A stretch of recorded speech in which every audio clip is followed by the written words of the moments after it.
안녕하세요. 혼자 공부하는 파이썬 첫 번째 강의, 영강입니다. 오늘 강의에서는 간단하게 책을 소개하고 책을 집필할 때 무엇을 집중해서 썼는지, 그리고 개정판에서 어떤 부분이 달라졌는지 이야기하겠습니다. 마지막으로 이 책을 읽기 전에 알아두었으면 하는 것에 대해서 설명하겠습니다. 일단 혼자 공부하는 파이썬은 2019년 6월에 출시한 책입니다. 처음 파이썬을 공부하는 초급자를 대상으로 집필한 책이기 때문에 프로그래밍을 한 번도 공부해 본 적이 없어도 읽어나가기 시작할 수 있는 책입니다. 이번에 새로 개정이 되어서 개정판이 나왔는데요. 현재 2022년 5월 23일을 기준으로 인터넷 서점들에서 예약 판매를 진행하고 있습니다. 혼자 공부하는 파이썬은 동영상 강의를 함께 제공하는데요. 이전 버전의 동영상 강의는 조회수가 전체 강의를 합쳐서 85만 회 정도 나왔을 정도로 많은 분들이 함께 해주셨습니다. 이번에 개정판이 나왔기 때문에 동영상 강의는 처음부터 다시 찍을 예정입니다. 동영상 강의는 한꺼번에 업로드되는 것이 아니라 4개월에서 5개월에 걸쳐 업로드될 예정입니다. 따라서 나는 강의를 빨리 듣고 싶다라고 한다면 이전 버전의 동영상 강의를 참고해 주시면 감사하겠습니다. 그럼 이어서 책을 집필할 때의 마음가짐과 그 마음가짐이 이 책에 어떻게 반영이 되어 있는지, 그리고 개정판에서 어떠한 부분이 추가되었는지 설명하겠습니다. 지금까지 68권 정도의 책을 집필하고 번역했는데요. 책을 집필 번역할 때는 항상 이 책을 읽는 사람이 다음으로 넘어가는데 도움이 될 수 있으면 좋겠다라고 생각을 합니다. 조금 거창한 말이지만 삶은 세상이라는 거대한 공간에서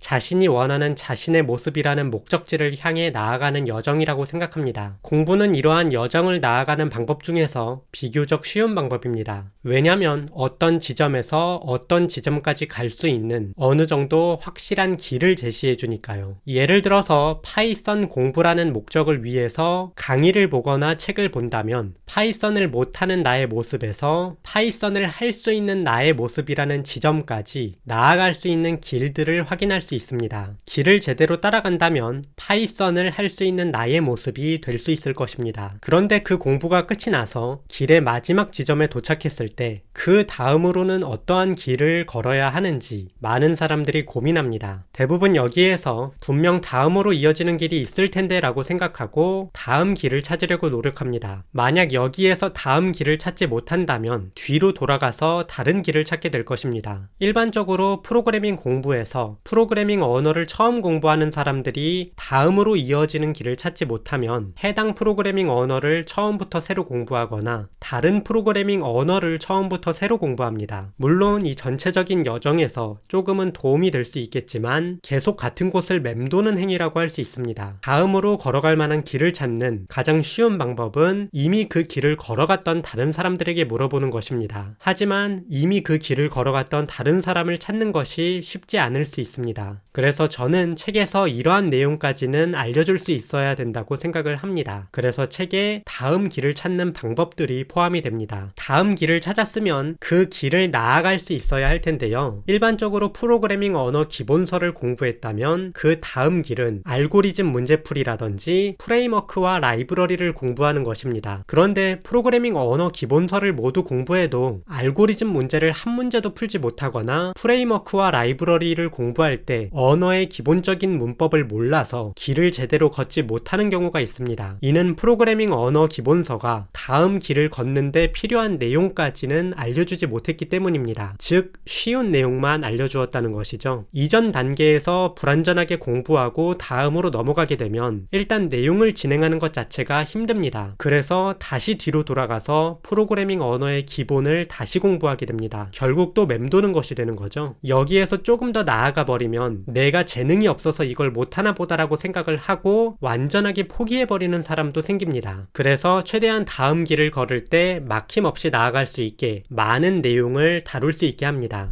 그래서 이전 판에서는 난이도가 좀 어렵다는 말을 많이 들었는데요. 이 난이도가 조금 더 부드럽게 이어질 수 있게 중간중간에 내용을 많이 추가했습니다. 그래서 약 120페이지 정도를 더 추가해서 이 난이도 범위들끼리 부드럽게 연결될 수 있게 개정했습니다. 여담으로 가끔 프로그래밍 공부를 하다 보면 이게 이렇게 어려울 리 없다라고 이야기하시는 분들이 좀 있습니다. 자신이 지금까지 했던 다른 것에 비해서 이 프로그래밍, 개발이라는 공부가 터무니없이 어려워서 이야기하시는 말인 것 같습니다. 일반적으로 어떤 것이 가치 있다고 여겨지는 이유는 그것을 갖는 것이 쉽지 않기 때문입니다. 최근 많은 취업준비생들이 네카라쿠베 당토라고 부르는 네이버, 카카오, 라인, 쿠팡, 배달의 민족, 당근마켓, 토스 등의 기업의 개발 직군으로 가고 싶다는 이야기를 많이 합니다. 이러한 기업들 그리고 개발 직군이 가치 있다고 여겨지는 이유는 이러한 기업에 가는 것이 쉽지 않기 때문이고 개발이라는 영역 자체가 공부하기 쉽지 않기 때문입니다. 개발은 쉽지 않습니다. 사람에 따라서 개발이라는 것을 한 번도 접해보지 못한 분이라면 정말로 터무니없이 어렵게 느껴질 수 있는데요. 당연한 것입니다. 갖는 것이 어렵지만 꾹 참고 얻으려고 노력하면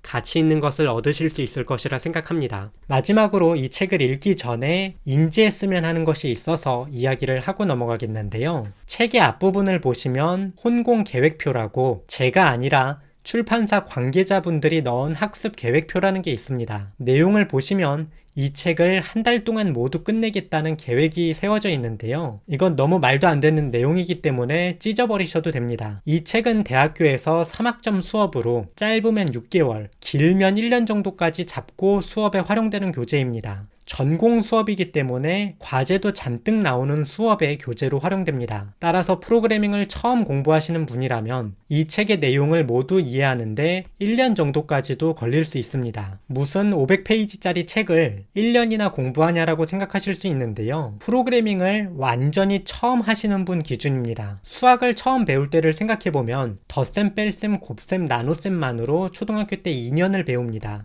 영어를 배울 때도 처음엔 알파벳을 읽는 방법을 외우는 것, 그리고 그걸 발음하는 방법을 외우고 쓰는 걸 배우는데도 굉장히 오랜 시간이 걸립니다. 프로그래밍도 처음 배운다면 당연히 오래 걸립니다. 따라서 마음을 느긋하게 갖고 보시기 바랍니다. 강의에 댓글로 질문을 남겨주시면 특별한 일이 없다면 2일 내로 모두 답변을 드립니다. 모르겠다면 계속 질문을 주셔도 되므로 부담 갖지 말고 차근차근 공부를 함께 해보면 좋을 것이라고 생각합니다. 추가적으로 프로그래밍을 처음 공부하시는 분, 또는 공부를 했어도 어떤 단계를 넘어가지 못했던 분이라면 이 책에 있는 문제들을 보고 충격에 빠질 수 있습니다. 공부를 분명 했는데 문제를 하나도 못 풀겠어서 충격에 빠질 수 있는 건데요. 정상입니다. 문제를 도저히 못 풀겠다면 강의를 통해서 저와 함께 풀어보시거나 답지를 곧바로 살펴보시기 바랍니다. 처음 프로그래밍 문제를 풀 때 못 푸는 건 사실 패러다임의 문제입니다. 이런 문제를 한 번도 풀어본 적이 없기 때문에 그렇습니다. 그래서 다른 사람이 어떻게 문제를 푸는지 봐야 합니다. 그래서 강의를 보거나 답지를 확인하라고 하는 건데요. 패러다임이 다른 예를 하나 들어보겠습니다. 간단한 아재 개그인데요.